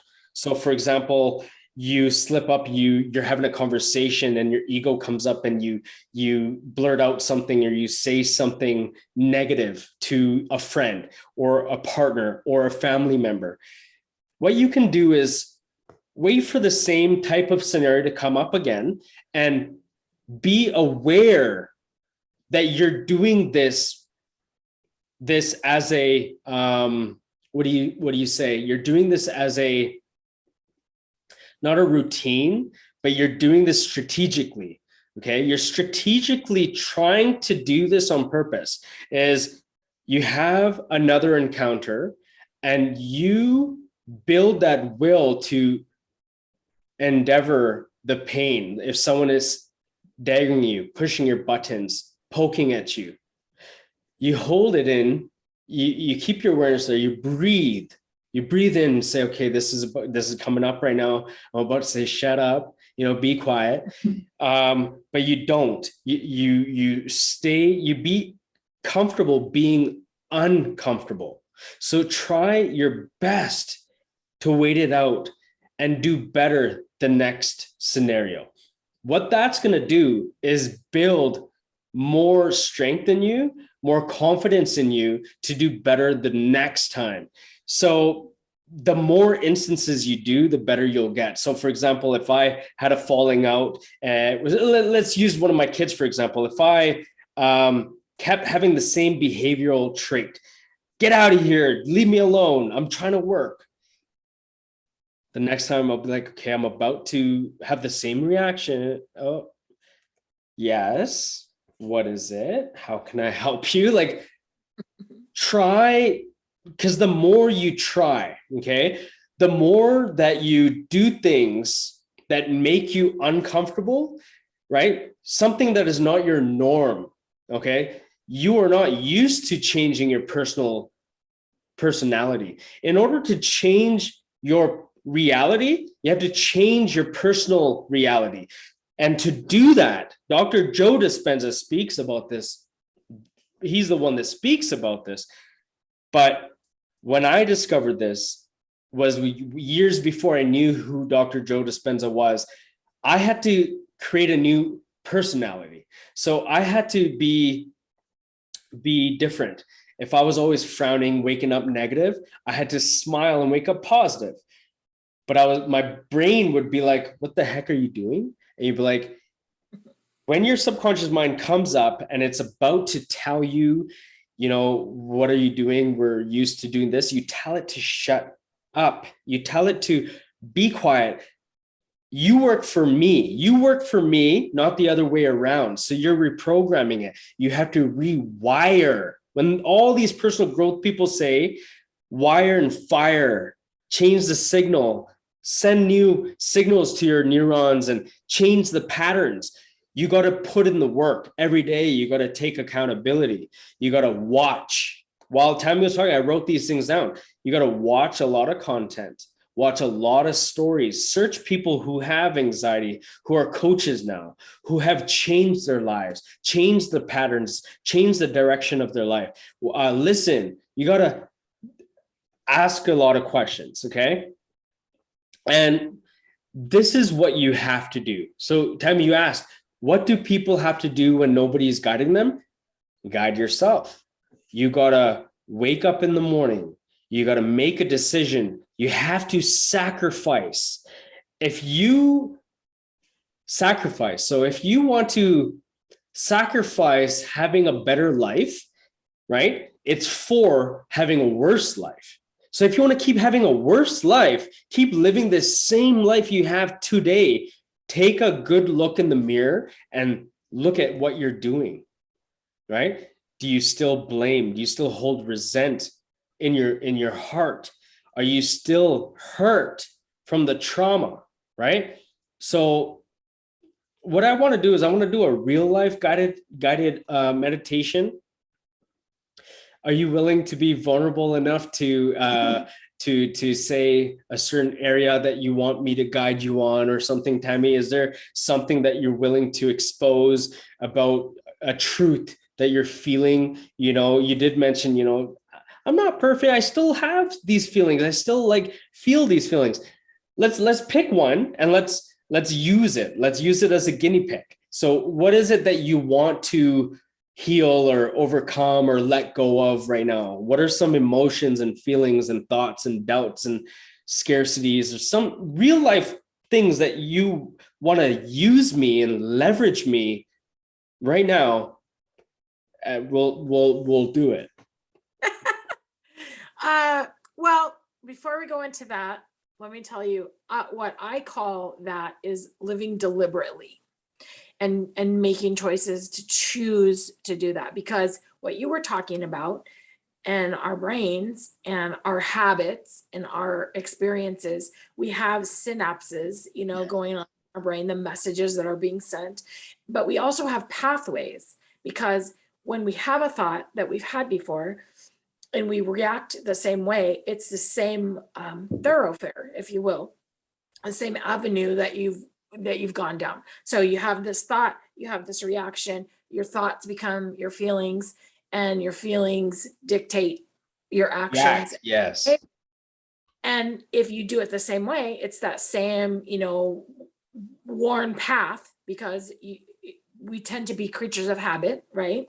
So when we're trying to get a different effect, we have to have, there's cause and effect. So there's a thought, there's a feeling that comes from having that thought. And if we change the thought, those unwanted thoughts will still come, because we're human and we have habits. I began looking up, what are habits that highly successful people have? What are they? What is it? 8 hours of sleep, or, drinking green tea? What is it? Because I want to know what that is. Yeah. And so, and there are different people that have different ways, but when you find, things that speak to you, and you start to do those changes, and you have to, on purpose, living deliberately, Yes. on purpose, do those things and do those different things. And it's easy to just go down those worn paths. You have that thought, and I don't feel good, I don't want to get, and that is because we have conditioned ourselves in a certain way, or those old reels play, what you heard, what you were said, or what people told to you, the way you experience things, the way that you responded to them. We all have those old tapes. If they're not serving you, if they're not the way that you want to be, if they are not making you feel good, then it is time for a tweak. It is time to change those things. And what have you got to lose? What have you got to lose? Because if it doesn't work, you're where square one. But if it does work, then what else can you change? And what else can be better? And how many other things can you tackle? Because in my experience, people that I know that are addicted to something, to substance, to alcohol, to whatever it is, because you can be addicted to many things. You can be addicted to relationships, to people, codependency, whatever. They're trying to run because they're trying to feel better. Does it numb you out to do that substance, or does it make you forget, or does it just give you a break? That's why people turn to those things. So if we don't choose to go down that same path and live deliberately to make better choices, what have we got to lose? So what do I have right now that I could use as an exercise? Just something that we can try for people. We can even use real life examples of emotions and stuff, just so you set it up, so then we can focus on it. This is going to be. I have one. I'll tell you one. Yeah. Without going into too much. We all have ish. I heard one time that people that are suffering through or with depression, it's because it's anger turned inward. Sometimes I love all my children. I love them. But sometimes I get angry at myself for not making different choices when I was younger, like, for example, going straight from high school to college. I had been awarded a scholarship, completely paid scholarship when I was in high school. And I didn't take it because I didn't know it was available to me until after it was too late. My mother had crumpled it up and threw it in the garbage. And one of my teachers came to me and said, "Why are you not responding?" I was in drama, theater, did competition theater, did all kinds of. Once again, for me, school was my escape. And when I was in theater, I could be those other characters, and that's where I wanted to be. So I excelled at it. And I anyway, Talent Scout was out and saw my performance, and they said, we're willing to give her a scholarship, and it was thrown in the trash. I was really angry about that for a really long time, because I felt like, should parents not want to help their children and propel them to be better and do better? I know now she couldn't, for whatever reason, she just couldn't. But that bothers me still. And I think, how would that have impacted my life, and how would that have been different? And maybe I wouldn't have just, had all that obligation right away if I had gone on a different path and gone to school first. So we could start there. Yeah. You're like, that's a little more than I want. No, that's a little bit less. I would like to have 4 or 5 different emotions. That I would have to do an inner child release technique. That's different. Right now, what I want to do is I want to do a thought release technique. So to help people understand, to regulate their emotions. So if you have thoughts, emotions, feelings, right, that lead to actions and procrastination, maybe no action at all, not getting out of the bed. But that one I want to do for you as well. But usually I don't jump right into an inner child release until people get to know me, understand, vice versa. Like, we get to understand our audience. We get to feel the feelings together. I get to relate and understand how people are. When people start engaging more and saying, I feel like this, then we'll know the universal language of what people are going through. Then we could do an inner child release, and I can address so many different topics while I'm guiding people to stay in their lane of what they have gone through.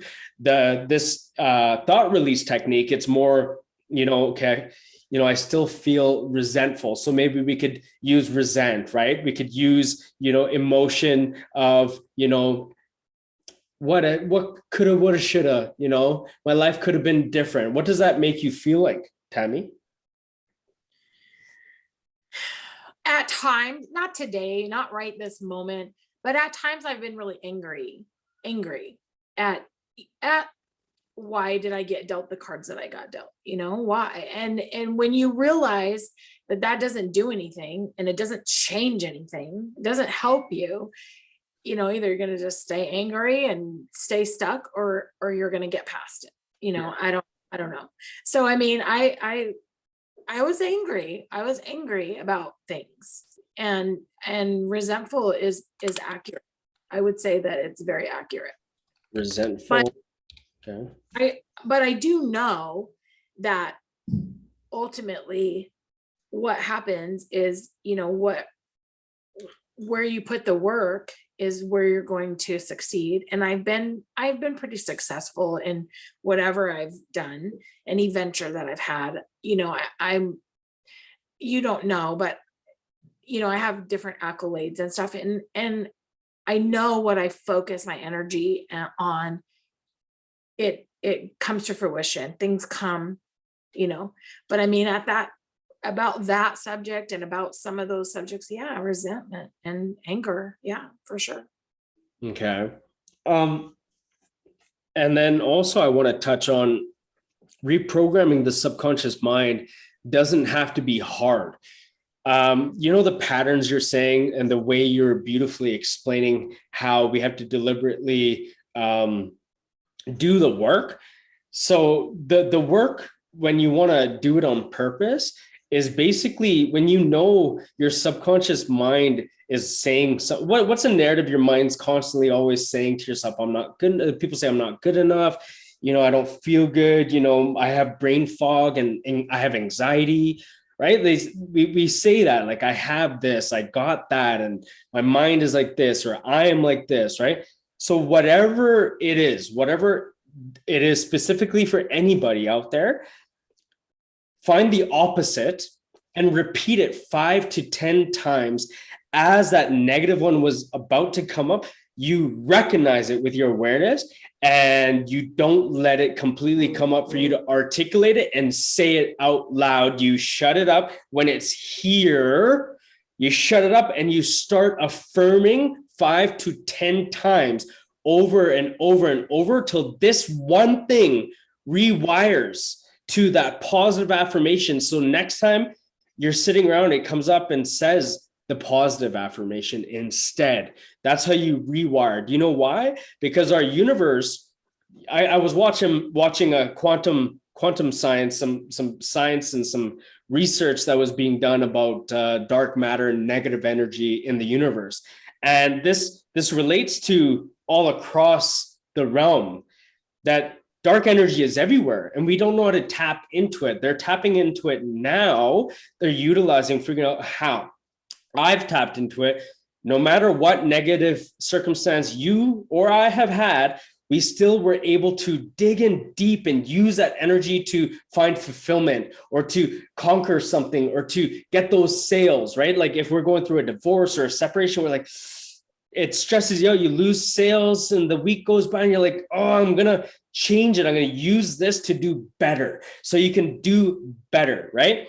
So what that's going to do is negative energy is they say, scientists say 4 times. I like to say 5 times because it's so powerful that we have to know that we got to do so much more effort to rewire it. So if negative energy is 4 or 5 times more powerful than one positive, right? One positive, what that means is we have to take that one negative that's 4 times more powerful than this guy here, and we got to keep saying the positive 5, 10 times till this becomes obsolete.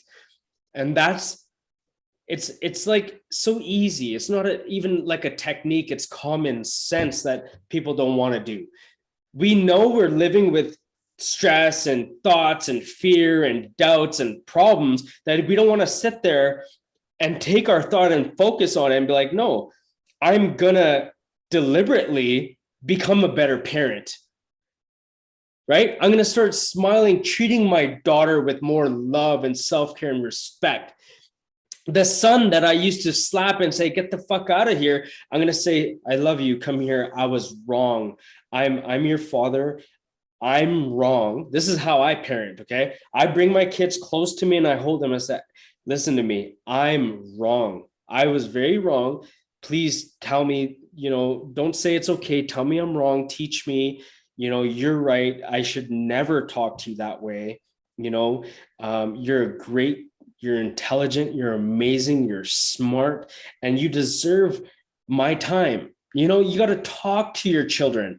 You got to talk. So if we can do that outside of ourselves, can you imagine what we got to do for ourselves? We got to do the same thing for us, right? Our love language to ourselves. We're going to find, this book, 5 love languages, find our own. And we got, we actually talk about that as a family, not just like for couples. Yeah. We talk family. I know what mine is. And interestingly enough, they can change depending on what's going on in your life at the time. They can change. Yes. So what is your love language? Acts of kindness and words of affirmation and gifts and all the things that are already being done to me. So it's like I'm fulfilled with that. But I also, need to practice more. Like you said, it changes. And just because you do so much, it's not enough. It's never enough. You don't meet somebody just in the middle. You have to go above and beyond. It's not ever 50-50 in a relationship. It's 100 and 100 and maybe 5, 10. It's 100. And at times when we're not 100%, sometimes the people that we love, the people that mean a lot to us, that we want to be in relationship with, we have to fill that gap. So maybe we have to do a little more sometimes, but then, they'll be doing the opposite for you when you're not 100%. That's bowing down. A lot of people don't like the words like, why should I bow down to you? Why should I surrender to you? Why should I drop my ego and my pride? It's a back and forth thing in any relationship. It's like that ego, like, You don't want to reciprocate it. You don't want to go down and bow down, right? You don't want to be like, okay, I'm wrong. You want to right away say, no, you're wrong. Like you hurt me, right? You got to say sorry. What about you?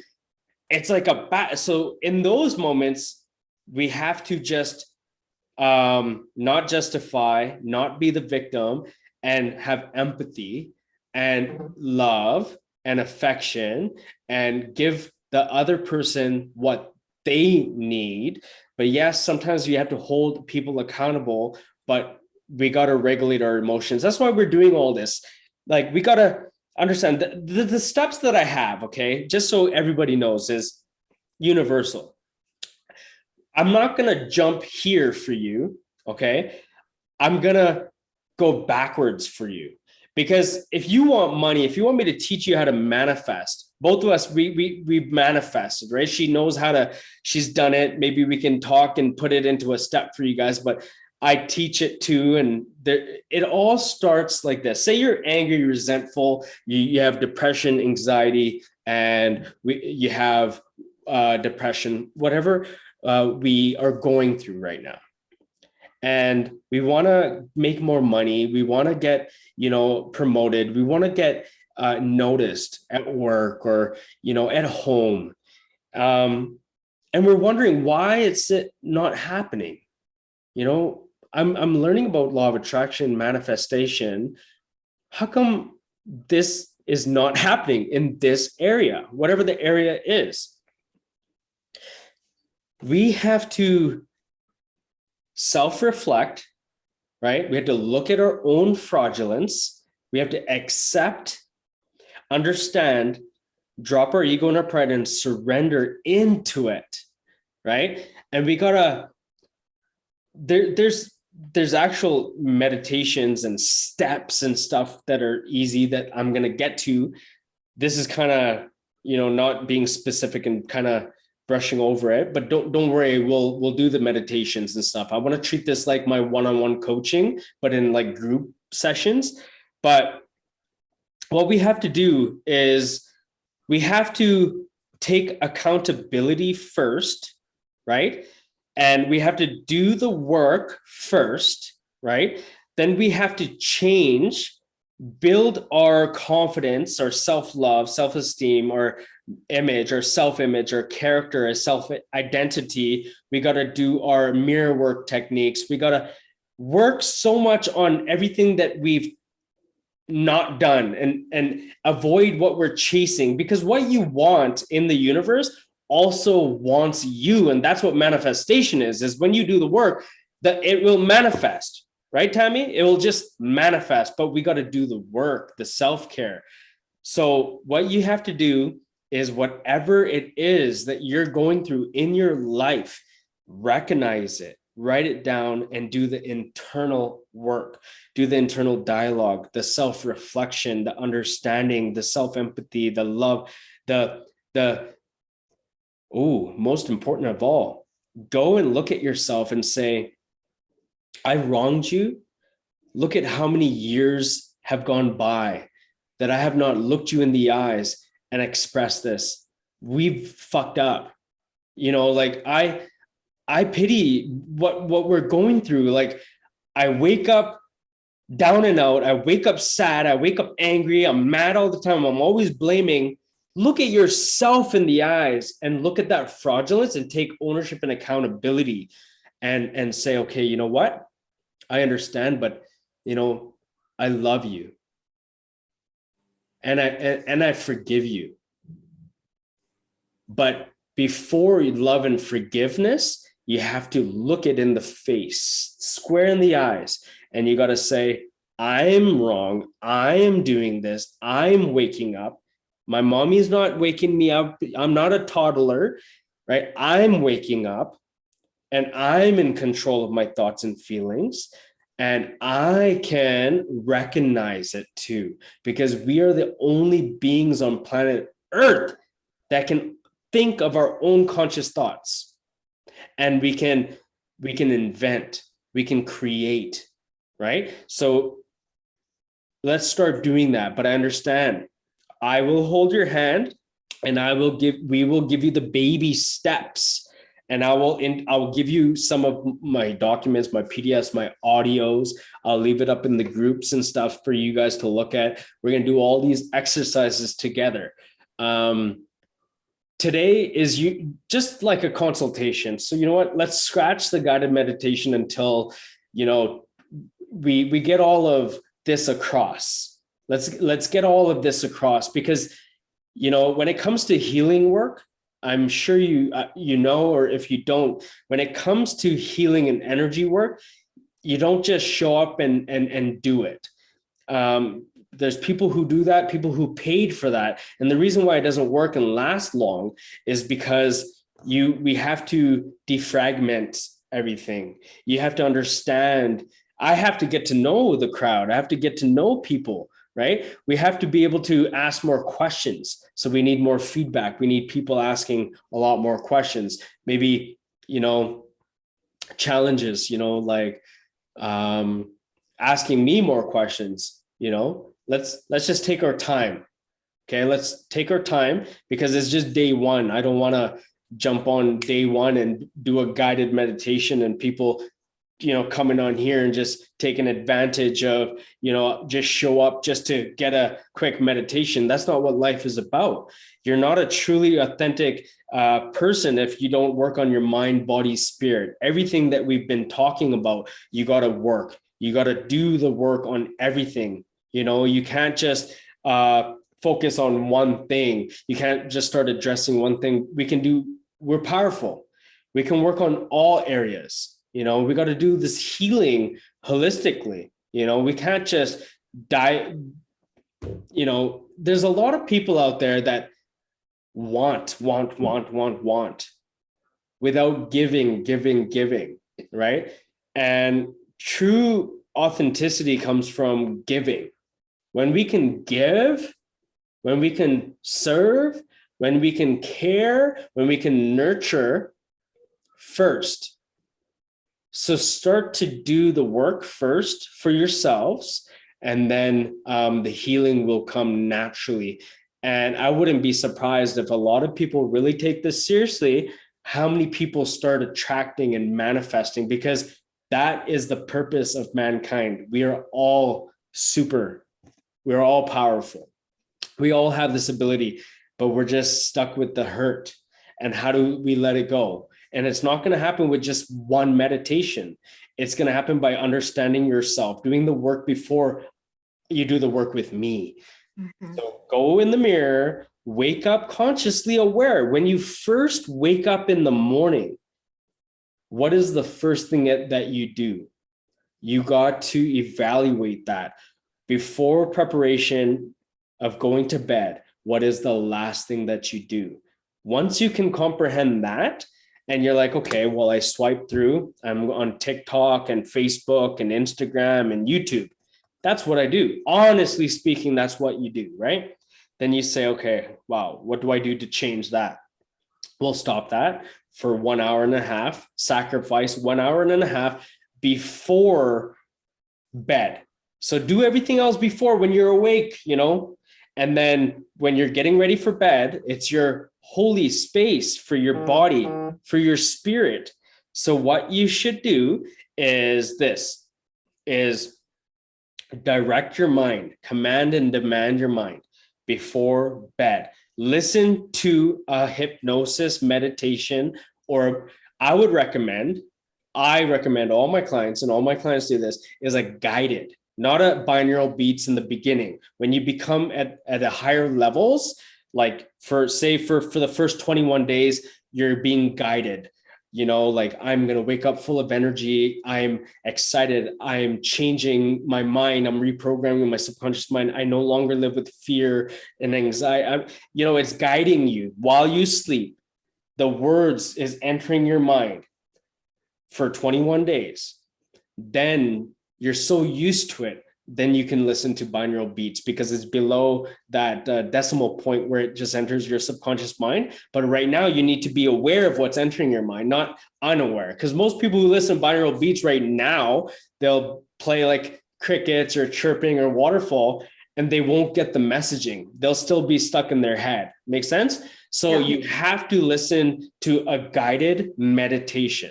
Okay, find a guided meditation. My recommendation is something over 2 million or 10 million views with a subscription level of over 2 to 10 million. Find some company or program or subscriber with like that, because you know they have significance behind the work that they've done, the dedication they put behind their work and their craft, right?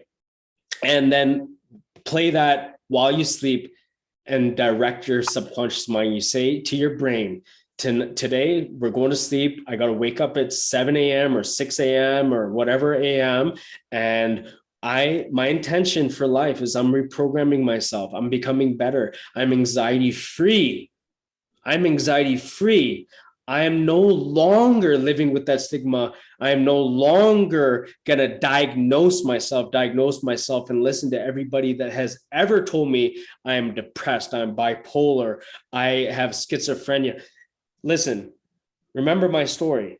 Remember my story when I was beaten in the womb, when my mom drank that, my car accident, being abused, being emotionally abused, verbally abused, physically abused. If I went to the doctors, right? The old school mentality wasn't like go to the doctors and get diagnosed. This is millennial stuff. This is new. Back in the day, our parents wouldn't go and be like, you have schizophrenia, you have bipolar, you have this, right? Back in the day, it was like, cope with it, deal with it. Back in the day, ADHD kids they grew up normal. Eventually, they were fine. Like we were all friends. I was ADHD, but I was never diagnosed with ADHD. I'm not making fun. I'm just speaking the truth. Nowadays, people in their 30s, 20s, and teens, they believe what society tells them. We believe. We go to a doctor, your parents take you, well, he has bipolar. Fuck, that doctor is bipolar, not you. Okay? You're beautiful. You're amazing. You can heal. Everything, all this can be fixed. So coming back to if I went to the doctor, they would have told me I have PTSD, obviously. You have bipolar, you have OCD. Then what would happen throughout the years? I would grow up with that label, right? And programmed and taking meds. And it's almost, it happens. I've watched people with Asperger's. What's the other way of saying it? There's Asperger's, there's autism. I've seen people recover. And then you see the parents who are programmed and built with that paradigm that they just deal with their kids and that's what it is. That the acceptance is what you got to change. Don't accept the diagnosis. Don't talk to yourself the way you do. Don't say what you don't want. Only talk about what's happening, what you want, the good stuff, what's going to come. And it's not just living a lie and what's that saying people say is lie to yourself, fake it till you make it. You got to actually walk the walk. So yes, you can fake it till you make it until you wake up in the morning and you're actually doing it. You're like, you don't wake up, say, I'm tired. Oh no, I'm energized. No, I'm tired. I feel like shit, I'm lazy, but fuck, I'm just going to wake up anyways. And I'm going to go and look at myself in the mirror and watch and then feel good. That's true fake it till you make it. You do the work, right? And I know a lot of people, they're not guided and their hands aren't being held. We're here to hold your hand with you. Okay, whether this is morning, nighttime, take segments. Let's try to hashtag like sections. Like if we hashtag 2:30, right? 2 minutes and 30 minutes into the talk and 30 minutes into the talk, people could find the talk about this, right? Let's do that for this call, for this talk. So people could fast forward to the sections too, right? So they can click it so they don't get yawn and get bored in the beginning. And they're like, what did this guy's talking about? Like that's not addressing my anxiety. Well, we want to take our time, right? We want to it's not going to happen overnight. It takes over 10 years for me to be where I am to change my karmas and patterns and cycles to be able to do what I do now,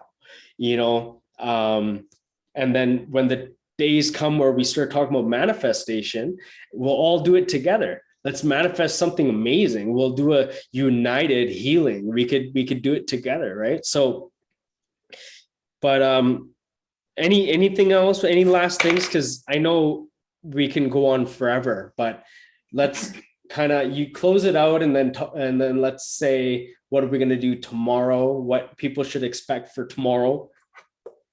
Well, I just want to say, first of all, thanks everyone for being patient for the technical difficulties. We're still working on this forum and kind of figuring it out. And also, just be ready to delve into some things that are going to be a little bit uncomfortable, but the way that we get better is working through that uncomfortableness. Yes, absolutely. Some of the things that name 2 or 3 things that you had to do that were uncomfortable, but you still did it anyways. Because I know there's people there said saying, well, you don't know my uncomfortable. I can't do that. You don't know my mom. You don't know my dad. You don't know my life. You don't know the brokenness I have, the brokenness I have.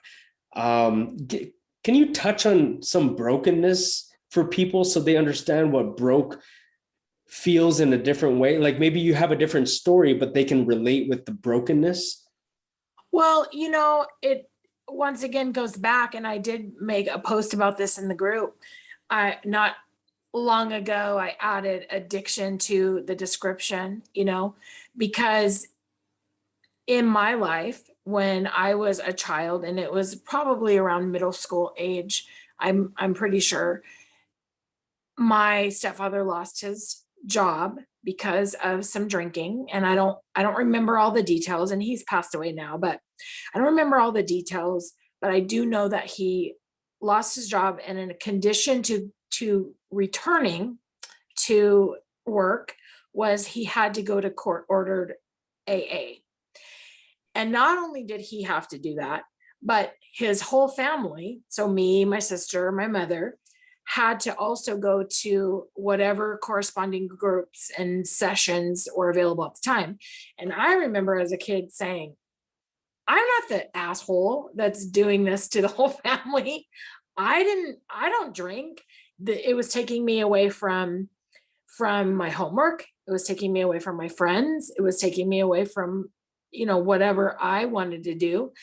And I certainly didn't want to have to be embarrassed about going to talk about it. And the class that was for me was Alateen. So it had to have been middle school, like high school. No, it wasn't high school, middle school. And I had to sit in these Alateen classes and talk about codependency and talk about the embarrassing events that brought us there and what happened and why and how long it had been happening. I didn't want to do that. I wanted to have him take care of it, but it affects the whole family. It affects everybody. And I just recently posted something on the group, a photo that said something about a parent saying that drugs affected their life and they weren't even the ones doing them because one of their children did. And maybe it was an adult child, but it affects the family. It affects the people that are close to you and around you. Absolutely. And that goes for not only addiction. I mean, that goes for illness, mental illness, physical illness. I mean, real life stuff happens and it affects people around you. Yes. Yeah. And I had to realize that the effect that I've caused people in my life, like my mom, my dad, and I didn't recognize it the whole time growing up. I just lived a victim. It was all about me. It was all about what happened to me, right? What happened to me? Well, can you imagine on the flip side, like you're saying as a mother, like how the cause and effect could have hindered her mind with a child like that, going into drugs, running away from home, having a kid at an early age and supporting, and then your kid just turns around and walks out on you.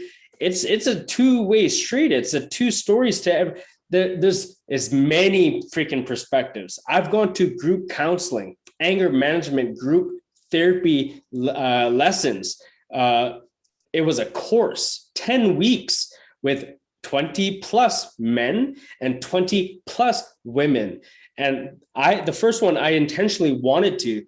The second one I had to because of court order, because of a dispute between a spousal dispute, right? So I understand now. Then coming out of that, then going to couples therapy and group therapy, anger management. But the perspective is not about yours and your mom's. Can you imagine the world perspective? There's so many ways to look at things, you know, there's so much to learn and grow and understand, you know. So what I really want is for you guys to know, for everybody to know the amount of understanding that we have, the amount of love and feelings that we understand, that we know, that we're going to address, you know. When I swear, I'm not swearing at you, you know. I actually I feel and I have love for everybody. It's just how what I do, you know. I swear, you know, not all the time, but if I need to use an impactful word, I use it to cause cognitive dissonance, and then I change it up. I'm a chameleon type of personality, right? So don't get offended, you know. There's going to be a lot of love and harmony and bliss and joy. There's going to be a lot of tidbits that we're going to give you, tools and resources and meditations and stuff. I'll even, you know, give you guys access to my YouTube channel. I'll also give you guys access to some PDFs that you could do on yourself, some audios and stuff that you could do by yourself, breathing exercises that you could do for yourself. But look forward to a guided meditation that's going to cover your thoughts, you know, how to empty your mind. Because remember, people meditate for years and years and years, but meditation doesn't help. Why? Because when your life is not in balance and harmony, no meditation or exercise will help you unless your life, you understand your mind, understand your body, understand love languages, understand how to treat others. When your life is in balance, then you do a meditation, then it's fulfilling, then it works, then it feels good. But you have to know how to quiet the mind. A lot of people try and then they don't quiet the mind. It's because you don't know how to release your thoughts, right? You don't know that there's an awareness. So we should talk more too about like awareness and spirits, like spirituality. Like what are we? What do you think we are? Are we just these bodies that die and there's nothing left to us? But what is that breath? What is that consciousness? What are the whispers? What are the synchronicities?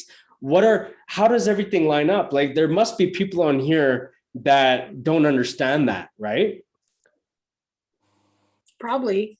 I mean, I believe, and well, I know that we are spiritual beings. I know that. And I have actually been with people that have passed away, and you can see the spirit go. I've seen that myself.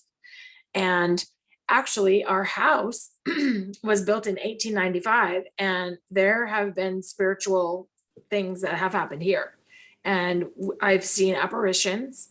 We've had intelligent response to questions, and there have been my son caught video of some, and I know it's here, but when we first came here, the kids were a little uneasy about it. We bought this in 2012, and I just out loud said, I realize that you're here, you have lived here, but now we live here too. So you can stay if you don't hurt us or don't do anything. And it's nothing demonic, because I think that that's on a completely different level. But I've just said, if we can coexist, we're good. But if you start, you know, hurting us or encroaching in our space and doing things that are not good, then you'll have to go. Otherwise, you can be here. And there are times that we are aware of them being around. Most of the time it's when the house is really quiet or we have done like some renovation. And so we're really like stirring things up and, sanding or, pulling up floors and that sort of thing, then we notice. But yeah, we are spiritual beings for sure. Right. Our soul, right? Our source within us, there's something innate, there's a divineness inside of us that we're conscious of our conscious thoughts, that we can think, we can create, we can manifest, we can attract. When we're thinking of somebody so much and we're like, I haven't heard from that person, or I'm thinking of my sister or my mom, and all of a sudden you're like really connected and thinking, and then all of a sudden you get a phone call and it's like, oh, speaking of the devil, mom, she's calling me, right? Or you purchase a car, or you're thinking to buy a car and you always see that car everywhere. That's part of the connection. That's part of source. We're all we're all energy. That's the source. We're all energy, molecules, photons, neurons, and we're gonna go back into this dust, right? So that's we're endless, infinite, right?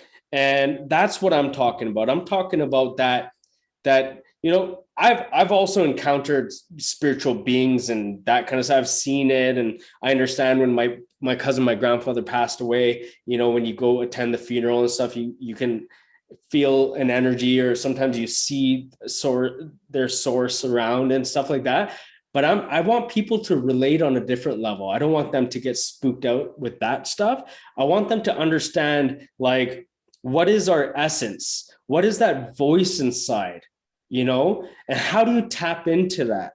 How do we know it now so we don't have to die to recognize it, right? Because I died in 2010. I have my near-death experience video up on YouTube, and I shared on a podcast, on the Jeff Maher podcast and the Shannon Torrance podcast, where I express leaving this world, and I express being able to hear phone calls and being able to tell each person what they said and what they prayed about me. That's how consciously aware we are and how connected we all are. When you enter a room, you go to a hall, or you go to a party, or you go to school, and your favorite crush is back in the room, she can't see you because you are the awareness walking into the room, but you are sending that signal and she sees you from across the room. That's that vibration, right? That vibrational frequency. How do we raise it? Why does it become so low? How do we maintain it? I'm talking about that stuff. And that stuff is what we're going to attain. Watching these videos every day, we're going to give more and more and more. So before it goes to, I think, 3 hours, we can let it go now. But yeah, thank you so much, Tammy, for doing this with me. And thank you, everybody who's listening and joining. And we love you, and we want to do more for you guys. So anybody that you feel, any groups that you're part of, any pages that you're part of that have anything to do with healing or depression, trauma, anxiety, addiction, PTSD, share this in that group. Comment it in people who are commenting in threads saying, I have this, what do you do when you have this? And everyone's just messaging. Share it there, share it there, share it everywhere, because people don't know that this is free. People that don't know that we're going to have meditations coming up, we're going to be addressing this, that this group and both of our groups, which you can find online, both of our groups address this. So please share the love, and have a blessed day. Okay. Bye, Malcolm. See you. Bye, everyone. All right.